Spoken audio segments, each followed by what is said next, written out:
Hello students, कैसे हो? सब बढ़िया, सब ठीक ठाक। देखिए, मैं Saba Danish, HOD of chemistry, Evolution Career Institute. अभी आपको पता है कि लॉकडाउन चल रहा है और लॉकडाउन की वजह से हम लोग को ऑनलाइन मोड में आना पड़ा है। तो एक वीडियो आपका इंट्रोडक्शन ऑफ या बोल सकते हैं ओरिएंटेशन ऑफ केमिस्ट्री का हमने बनाया था। तो उसमें हमने आपको क्लासिफाई किया था कैसे कैसे होता है। तो बेसिकली हम आपको ना केमिस्ट्री के दो पार्ट को डिस्कस करेंगे, ठीक है। हम जो पढ़ाएंगे वो पढ़ाएंगे ऑर्गेनिक केमिस्ट्री और दूसरा inorganic chemistry, in organic chemistry, ठीक है।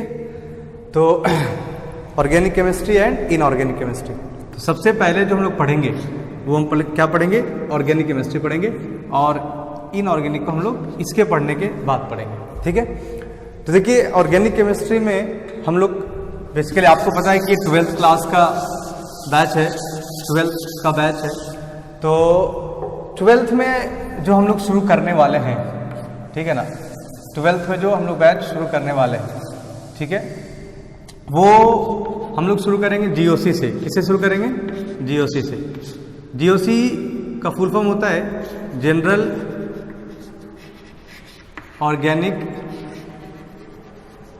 केमिस्ट्री, ठीक है, जनरल ऑर्गेनिक केमिस्ट्री। तो देखिए, GOC का एक अपना इम्पोर्टेंस है और इतना इम्पोर्टेंस है कि समझो कि जिसको GOC आता है वो ऑर्गेनिक बहुत अच्छे से उसका सब कुछ हो जाएगा। अगर उसका GOC नहीं हुआ तो प्रॉब्लम हो सकता है, प्रॉब्लम हो नहीं सकता है, प्रॉब्लम होगा। तो GOC समझना बहुत ज़रूरी है और GOC को भी हम लोग दो पार्ट पे डिवाइड करके पढ़ेंगे। पहले पढ़ेंगे GOC 1 एंड देन इसके बाद हम लोग पढ़ेंगे GOC 2, ठीक है। देखिए, GOC 1 में हम लोग पढ़ेंगे बेसिकली इलेक्ट्रॉनिक डिस्प्लेसमेंट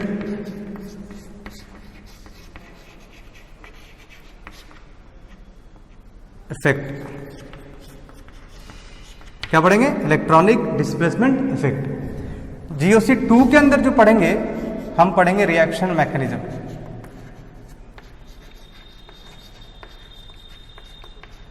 क्या पढ़ेंगे? Reaction mechanism.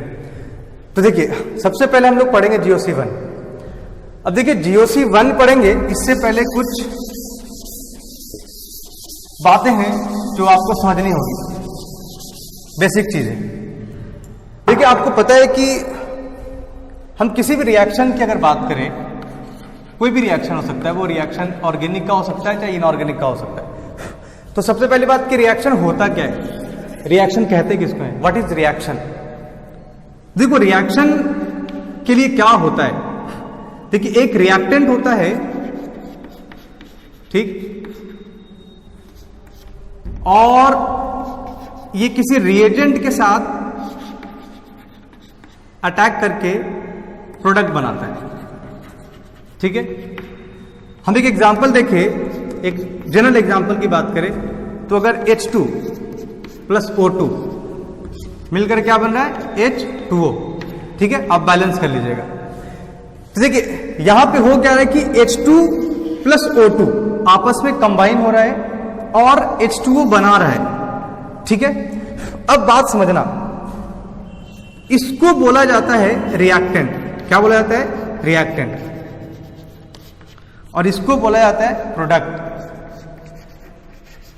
ठीक है। क्या बोला जाता है? Reactant and product. तो अगर आपसे कोई पूछ दे कि reaction basically what is chemical reaction या व्हाट इज रिएक्शन, तो उसको डिफाइन कैसे कीजिएगा? तो देखिए, कहिएगा कि एक वैसा प्रोसेस, एक वैसा केमिकल प्रोसेस जिसमें कोई रिएक्टेंट कन्वर्ट हो जाता है किसमें? प्रोडक्ट में। बात समझ में आई? Any chemical species which converts into product. बात समझ में आ रही है? यानी कि एक रिएक्टेंट जो प्रोडक्ट में कन्वर्ट होता है, इस प्रोसेस को क्या बोलते हैं? केमिकल रिएक्शन बोलते हैं। क्या बोलते हैं बच्चों? केमिकल रिएक्शन बोलते हैं। अब देखिए बात समझिएगा, यहां पे बात आई रिएक्टेंट। भाई रिएक्टेंट क्या होता है, प्रोडक्ट क्या होता है, तो बात समझना। हमने तो अभी पहले आपको डेफिनेशन बताया what is chemical reaction. The chemical reaction is the process in which reactant gets converted into product. बात समझ में आई क्या? एनी केमिकल स्पीसीज या एनी केमिकल प्रोसेस, स्पीसीज नहीं बोलेंगे, क्या बोलेंगे? प्रोसेस बोलेंगे। Any chemical process in which reactant gets converted into product, यानी एक वैसा प्रोसेस जिसमें रिएक्टेंट कन्वर्ट हो जाता है, चेंज हो जाता है किसमें? प्रोडक्ट में, इसको बोलते हैं क्या? केमिकल रिएक्शन बोलते हैं। अब देखो बात कर रहे हैं हम लोग ऑर्गेनिक रिएक्शन की। किसकी बात कर रहे हैं? ये डेफिनेशन था एक नॉर्मल किसी भी रिएक्शन के लिए। अगर हम बात करें ऑर्गेनिक रिएक्शन, क्या ऑर्गेनिक रिएक्शन, तो देखिए ऑर्गेनिक रिएक्शन समझिएगा क्या होता है। तो यहां पे आपको बताया गया कि एक रिएक्टेंट होता है और ये कन्वर्ट होता है किसमें? प्रोडक्ट में। तो देखिए रिएक्टेंट में बेसिकली अगर बात करें तो दो चीजें होती है, एक होता है सबस्ट्रेट। क्या होता है? सबस्ट्रेट। और दूसरा होता है रिएजेंट। क्या होता है? दूसरा होता है रिएजेंट। एक होता है सबस्ट्रेट, दूसरा होता है रिएजेंट। अब बात समझिएगा कि सबस्ट्रेट क्या होता है एंड रिएजेंट क्या होता है। ठीक है, देखो एक एग्जांपल, इसको आप समझ रहे हैं, इसको लिखना चाहते तो आप लिख लीजिए। ठीक है, पॉज करके वीडियो को आप लिख सकते हैं। ठीक है, हम आगे बढ़ते हैं। ठीक है, इस बात को एक एग्जांपल से आपको हम समझाते हैं।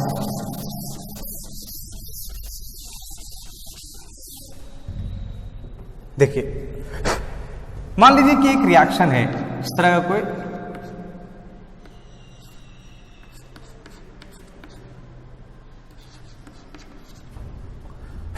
या आप ऐसा ले लीजिए,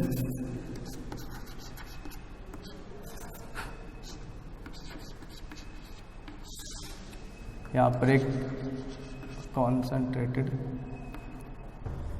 कॉन्क H2SO4 और साथ में इसको हीट कर दीजिए। ठीक है, तो ये प्रोडक्ट कुछ इस तरह से बनाएगा, CH3 CH double bond CH2। ठीक है, देखिए बात समझिएगा, एक अल्कोहल है, इस अल्कोहल का रिएक्शन किया गया कॉन्सेंट्रेटेड H2SO4। कॉन्सेंट्रेटेड को शॉर्ट में कॉन्क लिखते हैं, तो कॉन्सेंट्रेटेड H2SO4 के साथ हीट किया गया।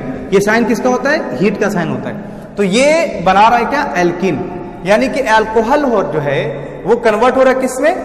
किसमें कन्वर्ट हो रहा है? एल्कीन में कन्वर्ट हो रहा है। इसको क्या बोल रहे हैं? अल्कोहल बोलते हैं। क्या बोलते हैं? अल्कोहल। देखिए अल्कोहल क्यों? क्योंकि OH है, OH is the functional group of alcohol. इसको बोलते हैं एल्कीन। क्या बोलते हैं? एल्कीन। एल्कीन को क्यों बोला जा रहा है? क्योंकि डबल बॉन्ड है, double bond is the functional group of alkene, इसलिए इसको एल्कीन कहा जा रहा है। तो देखिए इसमें हो क्या रहा है कि अल्कोहल जो है वो किसमें कन्वर्ट हो रहा है? एल्कीन में। किसके हेल्प से? Conc H2SO4। क्या? Conc H2SO4। अब देखिए यहां पे हुआ क्या होगा, इस बात को आप समझना। ठीक है, हुआ ये होगा कि ये रिएजेंट कहलाता है। क्या कहलाता है? रिएजेंट। देखो एक आसान तरीका समझने के लिए कि रिएजेंट को पहचाना, कौन रिएजेंट है कैसे पहचानिएगा, तो जो एरो के ऊपर होगा, जो एरो के ऊपर होगा, ये हम आपको समझाने के लिए बता रहे हैं, समझने के लिए। ठीक है ना, और ये सही है। ठीक है, हर जगह आप देख सकते हो और बोल लोगे तो सही हो जाएगा। देखो जो चीज एरो के ऊपर होता है उसको रिएजेंट बोलते हैं। अभी हम रिएजेंट का डेफिनेशन बताएंगे, बट हम आपको समझाने के लिए बोल रहे हैं कि आपको कैसे समझना है। ठीक है ना, कि रिएजेंट कौन है, तो बस देख के बताना है। तो देख के बताने के लिए रिएजेंट कौन होगा? जो एरो के ऊपर में होगा उसको क्या बोलेंगे? रिएजेंट बोलेंगे। ठीक है, अब देखिए हुआ कुछ ये होगा कि ये जो रिएजेंट है ना, कौन? ये रिएजेंट। ठीक है, ये रिएजेंट है, तो ये रिएजेंट इस पे अटैक क्या होगा? क्या क्या होगा? तो ये रिएजेंट लिख देते हैं। देखिए ये रिएजेंट अटैक क्या होगा? अटैक किया, तो ये रिएजेंट इस पे अटैक किया। ठीक, जब ये रिएजेंट इस पे अटैक किया तो ये इसके अटैक करने पर ये बन गया। बात समझ में आ रही कि नहीं? देखिए फिर समझिएगा, ये रिएजेंट इस अल्कोहल पे जब अटैक कर रहा है तो इसके अटैक करने के बाद अल्कोहल अल्कोहल में नहीं रहा, वो क्या हो गया? एल्कीन बन गया। बात समझ में आ रही है? क्या हो रहा? फिर समझिएगा, ये जो एरो है एरो के ऊपर जो स्पीसीज, केमिकल स्पीसीज जो लिखा गया है, जो कॉन्सेंट्रेटेड H2SO फॉर हीट दिया गया है, ये जब इस पे अटैक करता है तो अल्कोहल अब अल्कोहल नहीं रहेगा, वो क्या बन जाएगा, एल्कीन बन जाएगा। तो देखिए बात समझिएगा कि वो केमिकल स्पीसीज, देखिए द केमिकल स्पीसीज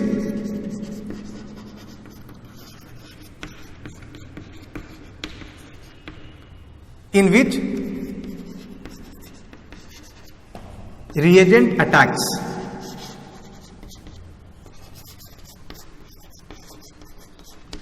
बात समझ आ रही है, the chemical species in which reagent attacks, ये जो रिएजेंट है जिस केमिकल स्पीसीज पे अटैक करता है, ठीक है, उसको क्या बोलते हैं, उसको सबस्ट्रेट बोलते हैं। क्या बोलते हैं, सबस्ट्रेट। हाँ तो देखिए क्या बताया गया, एक वैसा केमिकल स्पीसीज जिस पर रिएजेंट अटैक करता है उसको क्या बोलते हैं, सबस्ट्रेट बोलते हैं। ठीक है, अब देखिए रिएजेंट क्या होता है, तो कहते हैं अटैकिंग स्पीसीज, जो अटैक कर रहा होता है उसको क्या बोला जाता है, रिएजेंट बोला जाता है। ठीक है, अब देखिए जब ये रिएजेंट इस सबस्ट्रेट पर, इसको क्या बोला जा रहा है, सबस्ट्रेट बोला जा रहा है।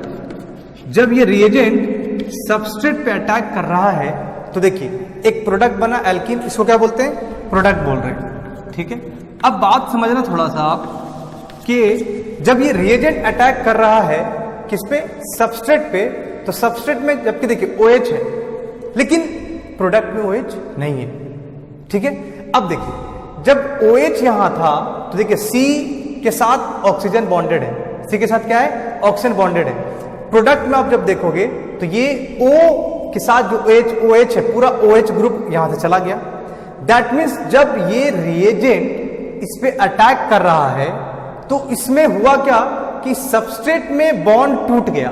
टूटा कि नहीं टूटा, देखिए CO बॉन्ड था, ये बॉन्ड टूट गया क्योंकि देखिए प्रोडक्ट में तो OH है नहीं ना। मतलब ये हुआ कि जब रिएजेंट अटैक करता है सबस्ट्रेट पे तो सबस्ट्रेट में क्या होता है, जो पुराने बॉन्ड होते हैं वो बॉन्ड क्या होते हैं, टूट जाते हैं। तो बोल सकते हैं कि जो सबस्ट्रेट जो होता है, सबस्ट्रेट में जो ओल्डर बॉन्ड्स होते हैं क्या होते हैं, आर ब्रोकन।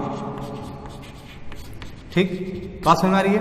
अब देखिए प्रोडक्ट, तो प्रोडक्ट क्या होता है, उस प्रोडक्ट का डेफिनेशन ये बोल सकते हैं कि जब रिएक्शंस होते हैं तो ड्यूरिंग द रिएक्शन जब रिएजेंट सबस्ट्रेट के साथ कंबाइन करता है तो जो न्यू केमिकल स्पीसीज फॉर्म होता है उसको क्या बोलते हैं, प्रोडक्ट बोलते हैं। बात समझ में आ रही है, फिर सुनिए, फिर से समझिएगा।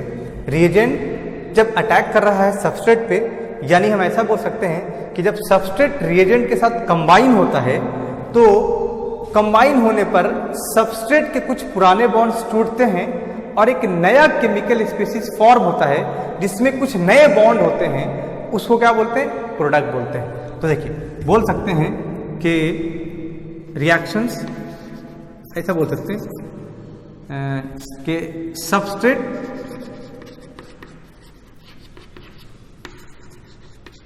Combine with reagent during the chemical reaction, during the chemical reaction, and a new chemical species is formed। इसी को क्या बोला जाता है, प्रोडक्ट बोला जाता है। अब देखिए प्रोडक्ट में हो क्या रहा है कि देखिए सबस्ट्रेट में जबकि COH बॉन्ड है लेकिन यहां पे COH बॉन्ड नहीं है। सबस्ट्रेट में इस कार्बन और इस कार्बन के पास सिंगल बॉन्ड है और यहां पर क्या हो गया, डबल बॉन्ड हो गया, मतलब एक नया बॉन्ड आया। ठीक है ना, तो जो प्रोडक्ट होता है उस प्रोडक्ट में न्यू बॉन्ड्स फॉर्म होते हैं, new bonds are form, new bonds are form. तो बात समझ में आ रही है। तो देखिए अब बात समझना, अब आगे थोड़ा बढ़ेंगे, अब इंपॉर्टेंट चीज शुरू होगा, थोड़ा आप समझना। अब देखिए फिर से रिपीट कर रहे हैं, जब रिएजेंट इस सबस्ट्रेट पे अटैक कर रहा है तो सबस्ट्रेट का जो बॉन्ड है वो बॉन्ड ब्रेक हो रहा है। क्या हो रहा है, बॉन्ड ब्रेक हो रहा है। इस बॉन्ड ब्रेकिंग को बोलते हैं बॉन्ड फिजन। क्या बोलते हैं? बॉन्ड फिजन या बॉन्ड क्लीवेज भी बोलते हैं। बात समझ में आ रही है? देखिए, हमने पहले आपको बोला कि जब रिएजेंट अटैक करता है सबस्ट्रेट पे, तो सबस्ट्रेट में जबकि COH बॉन्ड है, लेकिन प्रोडक्ट में COH बॉन्ड है क्या? COH बॉन्ड है क्या? नहीं है। मतलब ये हुआ कि जब रिएजेंट अटैक कर रहा है सबस्ट्रेट के ऊपर, तो सबस्ट्रेट का बॉन्ड टूट रहा है। इसी बॉन्ड ब्रेकिंग फिनोमेनन को बोला जाता है बॉन्ड फिजन। क्या बोलता है? बॉन्ड फिजन या बॉन्ड क्लीवेज। ठीक है, अब देखिए ये सारा कुछ आप इसको आप लिख लीजिए। ठीक है, आप वीडियो पॉज करके लिख लेना, हम आगे बढ़ते हैं। अब देखिए, तो अब यहां पे हम लोग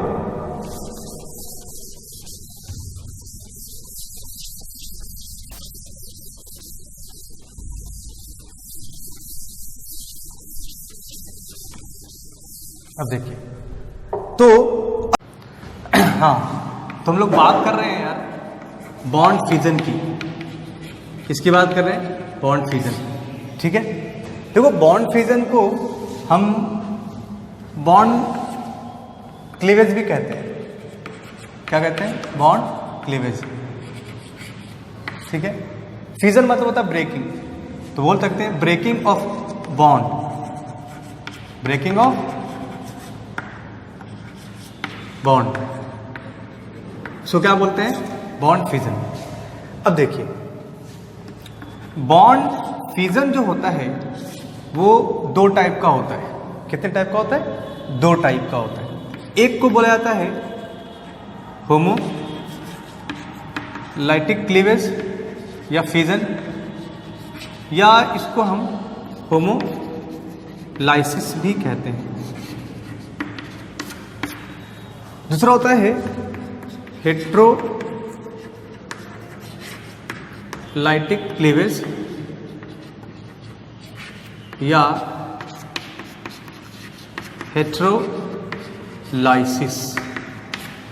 ठीक है, देखिए अब देखिए बात समझना, होमोलाइसिस और हेट्रोलाइसिस क्या होता है।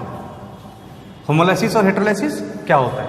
देखिए, होमोलाइसिस में अगर हम देखें तो दो अलग अलग एक वर्ड है।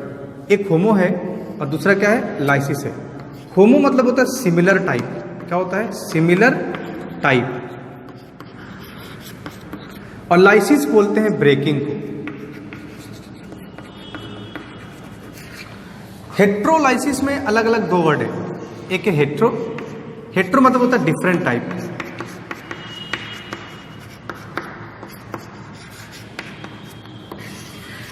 लाइसिस बोलते हैं ब्रेकिंग को।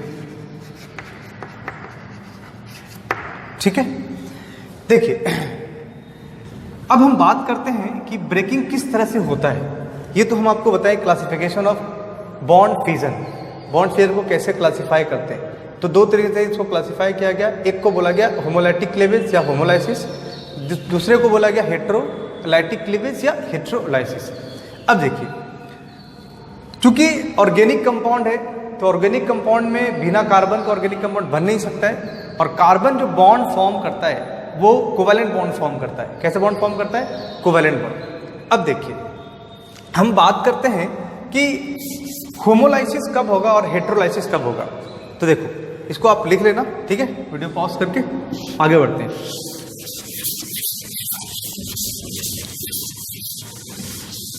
देखिए, एक एग्जांपल है। मान लीजिए कार्बन है। क्या है? कार्बन है और ये X है। X कोई भी एलिमेंट है या ग्रुप मान लीजिए। ठीक है ना, X को ग्रुप है। अब देखिए, तो चूंकि यहाँ पे कार्बन है, तो कार्बन और X के बीच में एक बॉन्ड है, दिख रहा है? ये कार्बन का इलेक्ट्रॉन है और ये X का इलेक्ट्रॉन है। ये दोनों आपस में शेयर करके बॉन्ड बनाए, क्योंकि कोवैलेंट बॉन्ड में शेयरिंग ऑफ इलेक्ट्रॉन ही होता है। अब देखिए, इसको अगर ब्रेक करें तो क्या हो सकता है? इसको क्या करें? अगर ब्रेक करें, ब्रेक, इसको ब्रेकिंग अगर हम करें, तोड़ें, तो क्या हो सकता है? अब देखिए, बात समझने की कोशिश करना, बहुत इजी है। ठीक है, देखिए कार्बन है और इधर कोई ग्रुप है।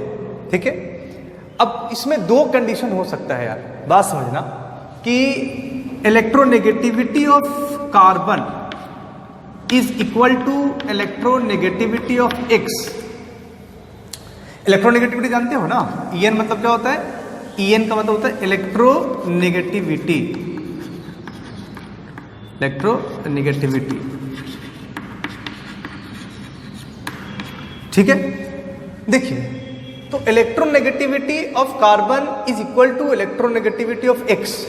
देखो, इलेक्ट्रोनेगेटिविटी बेसिकली क्या होता है आप जानते हैं, 11th में आप पढ़े होंगे, बस इसको हम एक बार रिपीट कर देते हैं ताकि आपको थोड़ा सा चीजें रिमाइंड हो जाए। देखो, इलेक्ट्रोनेगेटिविटी किसी भी एलिमेंट का टेंडेंसी है कि वो अपने पार्टनर का इलेक्ट्रॉन अपनी तरफ खींच ले। देखिए, कार्बन और हेलोजन, हेलोजन नहीं सॉरी, एक्स कोई ग्रुप है, नॉट हेलोजन, ठीक है, कार्बन और एक्स, ठीक। इस कार्बन और एक्स में जिसकी इलेक्ट्रोनेगेटिविटी ज्यादा होगी, अभी हम बात कर रहे हैं बराबर की, लेकिन एक एग्जांपल मान रहे हैं कि जिसकी इलेक्ट्रोनेगेटिविटी ज्यादा होगी वो क्या करेगा, अपने पार्टनर का इलेक्ट्रॉन अपनी तरफ खींच लेगा। बात समझ में आ रही है? अब देखिए, तो एक केस तो ऐसा है कि यहां पर अगर इलेक्ट्रोनेगेटिविटी ऑफ कार्बन और इलेक्ट्रोनेगेटिविटी ऑफ एक्स अगर बराबर हो जाए, ठीक है, तो दूसरे में बोल सकते हैं डेल्टा EN, क्या बोल सकते हैं? डेल्टा EN, डेल्टा मतलब चेंज इन इलेक्ट्रोनेगेटिविटी, क्या हो? इज इक्वल टू 0, क्या हो? Is equal to 0। अब देखिए, जब इलेक्ट्रोनेगेटिविटी डिफरेंस 0 होता है तो बॉन्ड कुछ इस तरह से टूटता है कि कार्बन का इलेक्ट्रॉन कार्बन के पास रहेगा और एक्स का इलेक्ट्रॉन एक्स के पास रहेगा। बात समझ आ रही है? लेकिन यार, दोनों का इलेक्ट्रोनेगेटिविटी बराबर है, मतलब ना तो ये इसका खींच सकता है इलेक्ट्रॉन, ना एक्स कार्बन का इलेक्ट्रॉन खींच सकता है। तो अगर टूटना ही है तो भाई ऐसा टूटेगा कि कार्बन का इलेक्ट्रॉन कार्बन के पास रह जाएगा और एक्स का इलेक्ट्रॉन एक्स के पास आ जाएगा। तो देखिए, यहां पे हुआ क्या, ये अगर बॉन्ड टूट रहा है तो आप देख रहे हैं कि ये जो बॉन्ड है, ये जो बॉन्ड आपको दिख रहा है, ये जो बॉन्ड है ये वाला, ये जो बॉन्ड दिख रहा है आपको, तो इस बॉन्ड में 2 इलेक्ट्रॉन पार्टिसिपेट किए हैं, एक कार्बन का है और दूसरा एक्स का है। तो अब अगर इसको तोड़ रहे हैं या टूट रहा है तो हो ये रहा है कि इस 2 इलेक्ट्रॉन में से एक इलेक्ट्रॉन कार्बन के पास चला गया जो कार्बन का था, दूसरा इलेक्ट्रॉन एक्स के पास चला गया जो एक्स का था। मतलब ये हुआ कि इस बॉन्डेड पेयर के जो इलेक्ट्रॉन्स हैं इनका distribution over these atoms equally हुआ कि अनइक्वली हुआ, बराबर बराबर बंटवारा हो रहा है या अलग अलग बंटवारा हो रहा है। तो आप देखिए, एक इलेक्ट्रॉन इसके पास अपना वाला है, एक इलेक्ट्रॉन इसके पास अपना वाला है, देखिए है ना, यानी कि बंटवारा जो यहाँ पे इलेक्ट्रॉन्स का हो रहा है वो इक्वली हो रहा है ना, क्या हो रहा है? इक्वली हो रहा है। तो अगर कहता है कि if bonded pair of electrons के इलेक्ट्रॉन्स का बंटवारा डिस्ट्रीब्यूशन ओवर एटम्स इक्वली हो तो उसको होमोलाइसिस कहते हैं। क्लियर है? और होमोलाइसिस कब होगा? जब दोनों का इलेक्ट्रोनेगेटिविटी डिफरेंस 0 हो जाए, यानी कि दोनों का इलेक्ट्रोनेगेटिविटी वैल्यू क्या हो जाए? x हो जाए, सॉरी इलेक्ट्रोनेगेटिविटी वैल्यू क्या हो जाए? बराबर हो जाए। ठीक है, तो यहां पे हम डेफिनेशन लिख देते हैं, डिस्ट्रीब्यूशन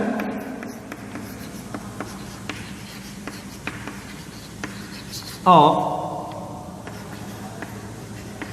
बॉन्डेड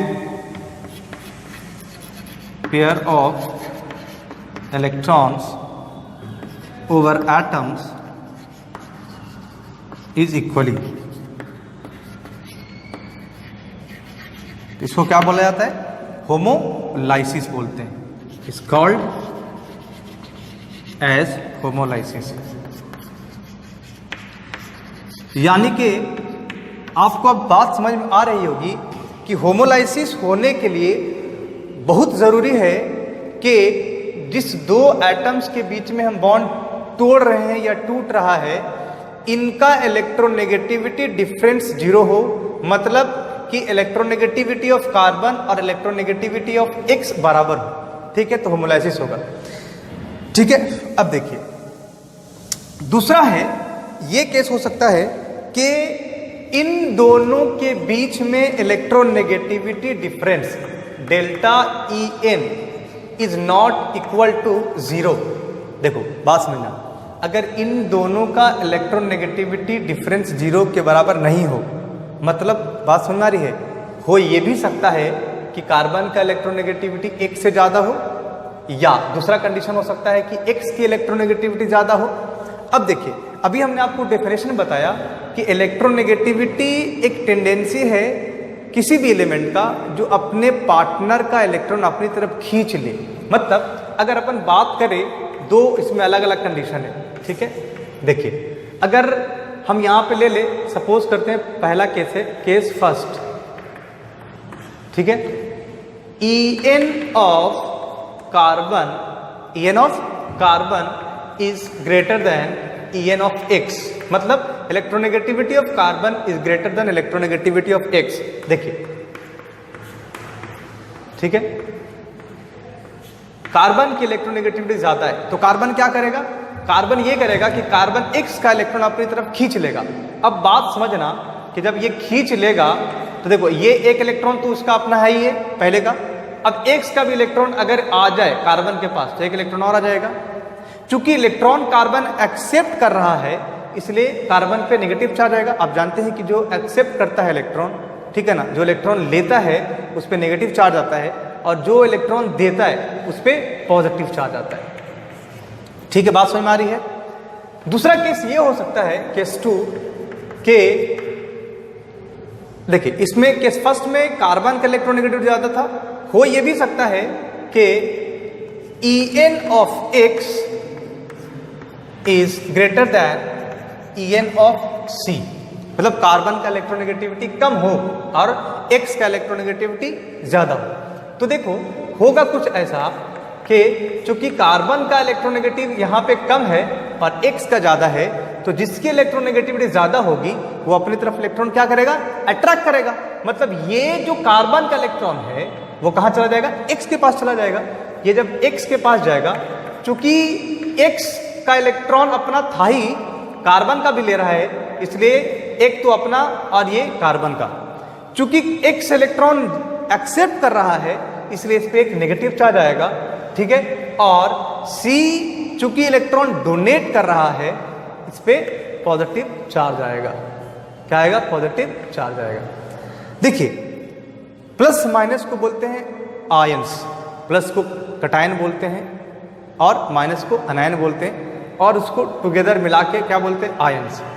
तो देखो यहां पे अगर देखें दोनों केस में, अगर हम दोनों केस की बात करें, केस 1 एंड केस 2, तो यहां पे जो हो रहा है, ये जो बॉन्डेड पेयर का इलेक्ट्रॉन का बंटवारा, डिस्ट्रीब्यूशन इन दोनों के बीच में, दोनों एग्जांपल में आप देखिए, क्या बराबर हो रहा है, क्या बराबर हो रहा है, क्या नहीं हो रहा है ना।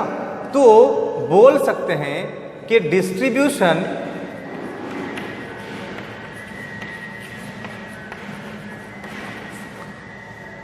Of bonded pair of electrons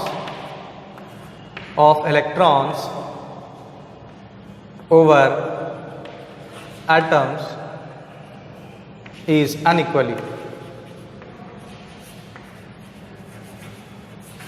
is called as heterolysis, is called as हेटेरोलाइसिस। ठीक है, अब देखिए बात समझना, बस 2 मिनट में खत्म हो जाएगा। देखिए यहां पे डॉट आ रहा है ना, डॉट यानी कि unpaired electron without any charge, neutral है और एक अनपेड इलेक्ट्रॉन है, तो ऐसी स्पेसीज को बोलते हैं रेडिकल। क्या होता है, क्या बोलते हैं, रेडिकल। ठीक है, बात समझ में आ रही है, इसको क्या बोलते हैं, रेडिकल बोलते हैं। इस देखिए ये जो एक अनपेड इलेक्ट्रॉन है, ठीक है, इसको क्या बोलते हैं, रेडिकल बोलते हैं। और चूंकि यहां पे प्लस माइनस है तो यहां पे क्या बनता है, फॉर्म